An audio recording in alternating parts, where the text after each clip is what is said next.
સુરતની સિંગણપુર મહિલા કોન્સ્ટેબલ આપઘાતમાં કાર્યવાહી લગ્ન માટે તૈયારી ન દર્શાવનાર કોન્સ્ટેબલ પ્રેમી સામે દુષ્કર્મનો ગુનો. સુરતના સિંગણપુર પોલીસ સ્ટેશનમાં ફરજ બજાવતી મહિલા કોન્સ્ટેબલે થોડા દિવસો અગાઉ આપઘાત કરી લીધો હતો. આપઘાત અગાઉ મહિલા કોન્સ્ટેબલ હર્ષનાબેન ચૌધરીએ એક સુસાઇડ નોટ લખી હતી, જેમાં તેણીએ લખ્યું હતું કે જે વ્યક્તિ પર વિશ્વાસ કર્યો એ તૂટી ગયો છે. ત્યારબાદ પોલીસ તપાસમાં મહિલા કોન્સ્ટેબલના સંબંધ પ્રશાંત ભોઈ નામના કોન્સ્ટેબલ સાથે હોવાનું સામે આવ્યું હતું.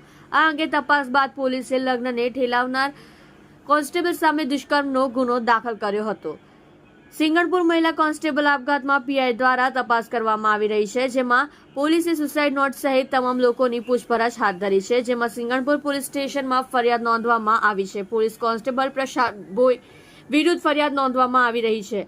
આ ફરિયાદમાં દુષ્કર્મની ફરિયાદ નોંધાવવામાં આવી છે. પ્રશાંત અને હર્ષનાબેન છેલ્લા ઘણા સમયથી પ્રેમ સંબંધમાં હતા. વાત લગ્ન સુધી પહોંચી ગઈ હતી.